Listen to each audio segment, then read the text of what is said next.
Sveiki, atsikėliau 6 ir ne, aš nesikeliu taip anksti dėl to, kad man reikia į darbą. Kodėl aš taip keliuosi? Nes aš save ugdau tuo pačiu metu, discipliną ugdusi ir man patinka, aš tada galiu lėtai viską pasidaryti, susikoncentruoti ir dar kartais likus valandai dar paeditinu kažką arba pasėdžiu prie tam tikro projekto prie kompo. Aš dabar labai užtinęs, nes aš ką tik atsikėliau. Tai savo nebaigiau, apsiprausiau, susitvarkiau. Šiaip šiandienos temą aš norėčiau paliesti vieną tokią, aš nežinau kaip čia apibūdinti ją, nes jie kaip ir contento creatoriai, bet jie to pačiu nėra contento creatoriai. Tai yra TikTokas, visokios Kristinos tenais, tie vakarėlių liūtai. Aš žinau, kad TikTokas yra labai addicting dalykas. Ir realiai, aš TikTok'e stengiausi mažiau būt, bet aš seku tam tikrus žmonės, pavyzdžiui, yra tokia Simona keliautoja ir jinai labai mane inspirina. Yra mano mėgstamiausias youtuberis ten, kuris daro labai jaukius video ir mane irgi inspirina, pozityvo pasiėmiu, yra motyvacinių video, kur tikrai yra gerų padarytų ir aš manau, kad iš savo video iškarpysiu tam tikrus dalykus ir įmesiu į TikToką, nes, tikrai yra kaip TikTokas gera platforma pasiimti tam tikrus gerus dalykus, jeigu tų gerųjų dalykų ieškai. Vienas youtuberis yra pasakęs, jeigu tu ieškai, tu rasi. Yra Martas pasakęs, toks youtuberis, yra tikrai nuostabus youtuberis, labai daug motyvacijos iš jo pasiėmiau ir jis pasiekė daug ką vien tik savo galvą. Bet yra vienas flip side TikToko, tie, kurie laivus daro, visokios Kristinos, vakarėlių liūtai ir visi kiti. Aš jų net neieškau ir jie matosi, ta prasme. Aš tai pagalvojau tada, kokią įtaką daro Lietuvai, kokią įtaką daro visuomeniai, ta prasme, vaikai tai žiūri. Kur aš pastebėjau, kad tu gali paimti tiesiog, neįdomu, kas čia yra ir užblokuoti, bet tu vis tiek sustoji, vėl žiūri, ką jinai čia daro. Ir va tas paradoksas pasidaro, kad tu jau nebeužblokuoji tiesiog ir tu žiūri, kas čia vyksta, kas čia vėl bus, nes atrodo įdomu, kokią vėl nesąmonę padarys. Ir va aš bandau tą iššūkdyti, kad man tiesiog būtų neįdomu, bet aš noriu pašnekėti, ant kiek yra surūgusi, ta prasme, ta TikToko biški sistema, kad daro tokius dalykus ir yra surūgusi žmonių mąstysena, čia jau ne viena tas eina pozityvumas ar nepozityvumas. Čia jau labiau eina platus požiūris, mąstymas, tavo IQ ar intelektas tavo arba emocinis intelektas. Labai trumpai, aišku, mano video visi bus vien tik pozityvas, tai aš nenoriu šitų tokių vien liesti, bet norėčiau, kad komentaruose galbūt parašytumėt, kaip manote jūs, koks turėtų būti solutionas į tai. Dar dabar pradėjau klausyti džiazo su piano muzika, ko aš niekada nedarydavau ir man būdavo nuobodu, dabar tai patinka, taip relaxing. Mano visas mintis taip pat palaiduoja. Susistatau dienotvarkę eidamas. Aš žiūriu ir klausau ir kitokių muzikų, pavyzdžiui, žiūriu anime, klausau kitokių muzikų, bet čia dabar viena iš mano mėgstamiausių. Tai esu žiauriai happy, žiauriai laimingas, kad pradėjo mano kisti visokie, kaip pradedi būti pozityvesnis, laimingesnis ir geresnis žmogus, ta prasme, iš vidaus stengiasi būti. Pradedi įgimti visai kitokius pomėgius, hobius ir reikmenis. Tie, kas tave ramina, kas tave skatina būti ramesniu, geresniu, pozityvesniu, tobulesniu. Ta prasme, nuostabus jausmas. Priėjom prie tos dalies vėlgi, pagrindinės dalies, dėl ko aš noriu pakalbėti apie viską, kas darosi dažniausiai čia Lietuvoje su tiktokeriais ir visais kitais apskritai influenceriais, ką aš vadinu ne iki galo tikrais influenceriais. Aš neužsirašiau, ką man reikia sakyti, tikrai noriu ir vien dėl to, kad aš noriu šitą pakalbėti iš širdies.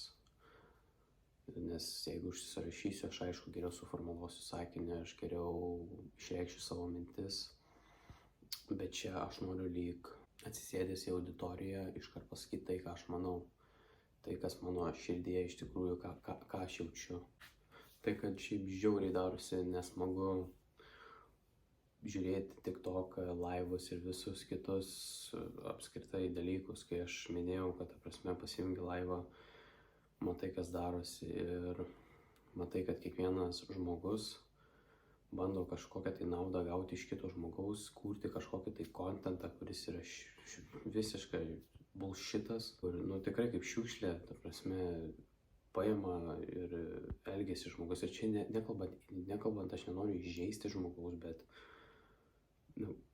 konceptas tai pasidaro toksai. Ir galbūt mano esmė yra tame, kad man gaila, kad TikTokas leidžia tokius dalykus ir kad Lietuva nesiema kažkokių tai veiksmų. Ir man gaila, kad Lietuva ėmėsi viso kitų prevencijos dalykų, tai labiau žvelgia į įstatymą ir visą kitą, negu imtųsi kažką su TikToku daryti arba dar su kažko. Nes mane, pavyzdžiui, palėtė vienas įvykis čia prieš kelis mėnesius, tas žmogus, kuris nužudė žmogų laivo metu. Paskui vienas žmogus, kuris pasismėgė laivo metu, man atrodo. Ir va tokių yra pilna. Kažkokia tai reforma turi būti vesta, kad tam tikri žmonės tai gali broadcastinti, laivus daryti, kontentą kurti ir visą kitą, nes iš tikrųjų realiai man labai aišku gaila, kad aš va tokią temą dabar įvedžiau į savo video, dėl to, kad aš sakiau, kad čia bus vien tik tais pozityvus kanalas ir ką aš bandau to pasakyti, tai visos tos Kristinos, visi tie Petrai, visi kiti tie vakarėlio liūtai ir kaip jis ten skaitosi, ten aš nežinau. Reikia kažkaip, ta prasme, sugalvoti, kad jie negalėtų daryti to, kad jie galėtų kibtis kažkaip kitaip į gyvenimą galbūt.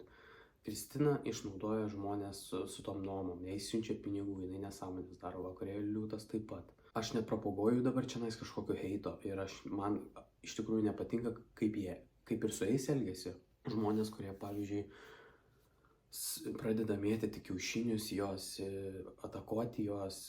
Come on, kokia mes tauta ir kokie mes žmonės esam, kad pas mus vien tik tais atakavimas. Gal geriau surasti būdą, kaip padėti žmonėm ir rodyti kelią, o jeigu jie nenori to, ta prasme, taip, aš žinau, kad aš ką ir sakiau pirmam video, kad rodyti pozityvą ir manau, kad kitas bus. Bet čia ir buvo ir manau dėl to, kad ne vieną kartą ir kiek bandydavau rodyti pozityvą, kai kuriem žmonėm nedaeina ir jie nenori to daryti, bet tada tą žmogų ir paliek, jau viskas. Kai kurie žmonėm yra beyond saving. Arba jie sugrįš į tą kelią ir kažkas turi jam atsitikti, kad jie suprastų ir pamatytų. Arba tiesiog paprasčiausiai jie tiesiog taip nusistatė, bet tada nereikia toliau jų ugdyti, jiem rodyti tą dėmesį, nes kuo daugiau rodai dėmesio, kuo daugiau jiem padedi, to kiti žmonės labiau nervuojasi, to kiti susikūrė kažkokių idėjų, kaip pagaidinti, kaip tenai sumenkinti, ta prasme, sukelt skausmą net. Tai čia yra, rodo, kokie esame mes žmonės. Ir po šitų mano žodžių, aišku, irgi kas bandys mane sumenkinti, tai parodys, kokie jūs esat žmonės. Čia kalbu apie heiterius. Mano dalykas yra, kad aš norėčiau, kad tikrai atsirastų kažkas tokio, kaip sustabdyti šitą dalyką, nors žinau, kad čia yra ne mano rankose ir aš tikrai nieko negaliu čia padaryti, bet mano nuomonė čia buvo pasidalinti ir pakalbėti apie visą šitą. Kaip iš viso šito, pavyzdžiui, išeiti, tai manau, kad patiems žmonėms reikėtų pradėti plėsti akiratį, nes aš kaip ir sakiau, reikėtų keisti savo požiūrį, tu turi dirbti labai su savim. Nėra kažkokios paslaptingos formulės, kad kitas žmogus ateis, tau pasakys ir aš išgydytas. Ne, tu turi constantly, kiekvieną dieną dirbti su savim, vien dirbti, nes, kitaip nebus. Tu esi žmogus su labai daug galimybių ir jeigu tu jų neišnaudosi ir išnaudosi va tokiam dalykams, tai čia yra tas pats, kas sėdėti ant sofos, žiūrėti teliką, valgyti čipsus ir nieko daugiau neveikti, nes tu realiai produktyvaus nieko neveiki, tu nusišneki ir nesąmonės darai. Paliečiant dar vieną dalyką, kur tas žmogus laivo metu užmušė kažkokį vyrą, tai čia yra padariniai Jungle Kingo šiaip, čia mano šiaip manimu. Aš nieko, kaip aš sakau, nebandau propaguoti kažkokios dramos ar dar kažką, bet komentarai, aš kai mačiau, ten rašė pirmas buvo atvejis, kai jam sakė, davai, eik išmušk duris savo kaimyno ir tave tikrai pakviesti į Jungle Kingą ir jisai, jo, varom, davai, žinai, ten Jungle Kingas, ta prasme visą kitą, nes ten žiauriai, tipo, yra, kaip pasimuš, kur pasimuš. Žmonės kaip Viršila ir Dirgstys, jie nesupranta, ką jie sukūrė. Jie norėjo, sakykime, Dirgstys norėjo eiti su gera intencija, Viršila norėjo eiti su gera verslo idėja. Jie sukūrė kažkokį verslą.